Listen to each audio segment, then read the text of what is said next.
I come from a very strong Adventist family. My grandfather nkomoka mu muryango ukomeye w'Abadventiste kuko nka sogokuru yari umwe mu bungirije umuyobozi mukuru w'Abadventiste ku isi yose. Nyogokuru akaba yari yarahawe akazi mu bijyanye na Bibiliya. Musaza wa nyogokuru nawe yari yungirije umuyobozi mukuru w'urwego rukuriye Abadventiste bo ku isi yose. Undi sogokuru wanjye yari umupasitoro. Data wacu yari umupasitoro nawe. Mama na data bombi bari abamisiyoneri muri Panama ndetse nibo bashinze urusengero mu gashyamba kaba muri Panama. Bityo urumva ko dufite imizi ikomeye mu idini y'Abadventiste. Nashakanye na Caroline Mandel, nawe wari umudivantiste w'igisekuruza cya 4 cyangwa cya 5. Biratangaje cyane kuko twamenyanye umwe ari mu mwaka wa 3 undi ari mu wa 4 w'amashuri abanza. Twongeye guhurira mu yisumbuye turakundana maze dushakana nyuma y'umwaka umwe tugeze muri kaminuza. got married after 1 year of college.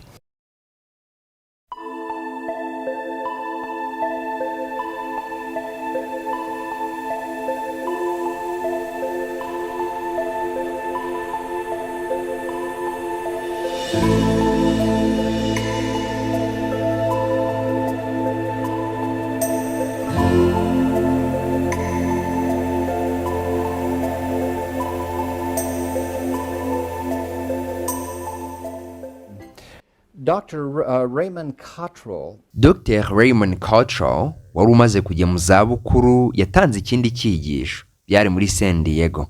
Ikindi nuko yari muri komite y'abanditse commentaire ya Bibiliya y'Abadventiste, bityo kuko ari warushaga abandi bose igihe burayo mu idini ya SDA, bamuhaye kwandika kuri Daniel 8:14, ariko neza biramunanira guhuza Daniel 8:14 n'ubusobanuro busanzwe bw'idini y'Abadventiste. Bimaze kugenda bityo yegereye Elder Law wari ukuriye iyo komite, nuko babiri muri bo bajya kwa RR Figure wari umuyobozi mukuru wa SDA muri icyo gihe, bamubwira ko mu by'ukuri batashobora guhuza ubusobanuro bw'idini ya SDA n'icyo biri yashakaga kuvuga nyirizina muri Daniel 8:14.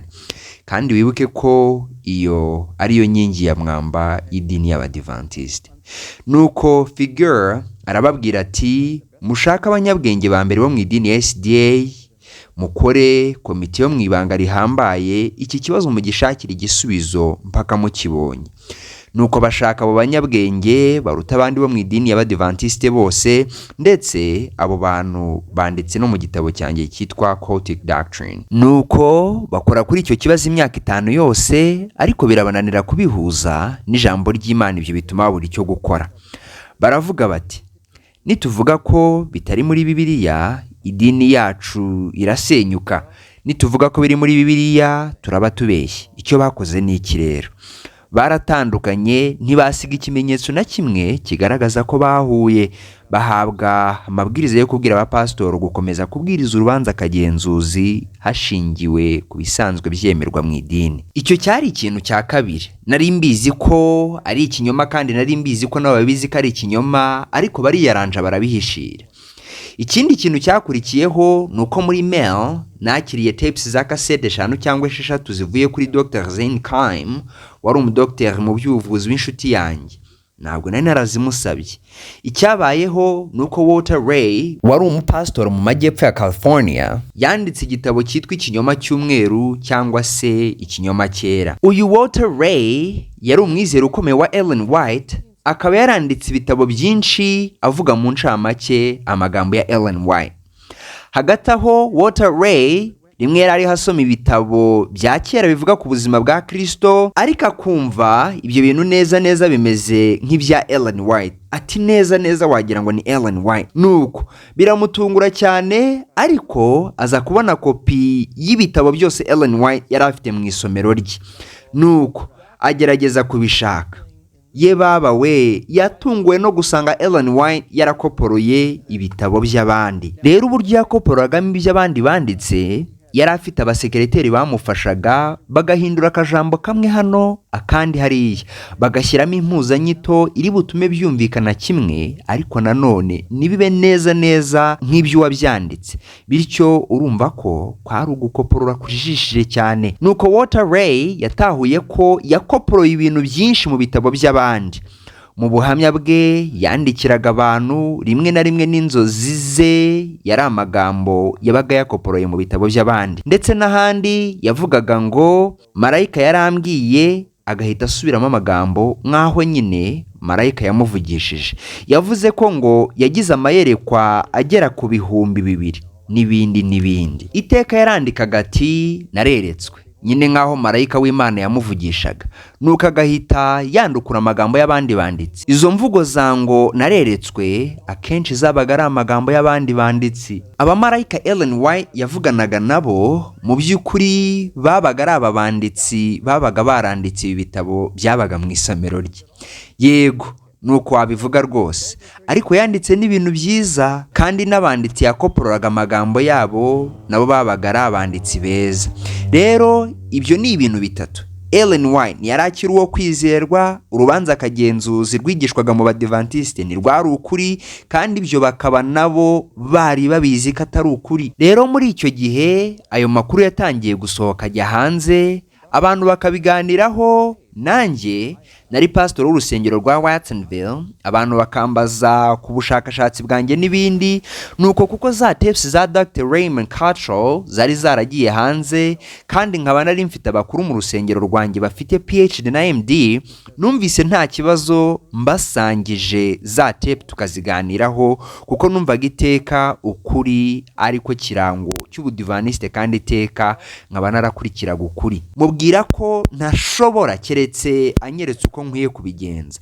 Yambwiye guhura n'abantu babiri, ariwo Harold West wari ukuriye abapasitoro bose, na Dr. Zamora wayoboraga urusengero runini mu gace ka San Jose. Nawe yari mu rubanza rwa Glacier View, kandi yari yarasomye na ya nyandiko y'amapaji 1000. Nuko twarahuye tumarana amasaha 4 barabirikodinga, ariko nta kopi bamaye, kandi nari nzi ko bitazanashyirwa hanze, kuko bombi bemereye mu mwiherero ko Daniel 8:14 yavugaga Antiochus Epifani ko tudakwiye gukoresha Ellen White mu kwigisha inyigisho nzima n'ibindi.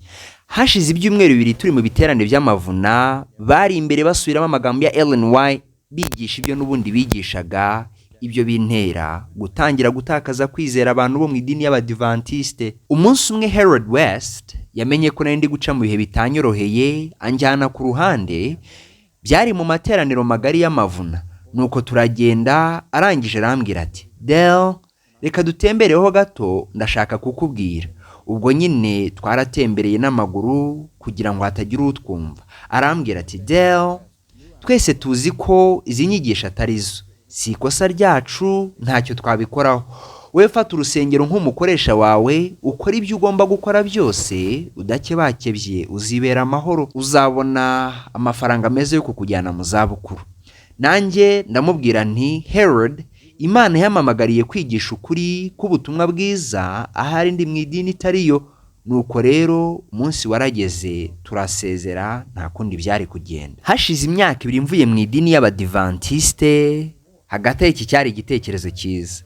Nafashe umwanzuro wo gufata inyandiko za Ellen White, ibitabo bye byose, kandi yanditse umurundo w'ibitabo bigera hano hejuru, byose mbishyira muri garage, mvuga ko ntazabireba amezi 6. Mbega byiza! Ubwo nibwo nabashije gufata Bibiliya, nkumva icyo isobanura, ntayisobanuje ibitabo bya Ellen White. I decided I'd put the writings of Ellen White. I pick out all of her books, and she's written a stack of books about that high. Put them in the garage. And I said, I will not look at these for 6 months. Wow. I finally was able to take the Bible for what it said and didn't have to make it explain it by Ellen White.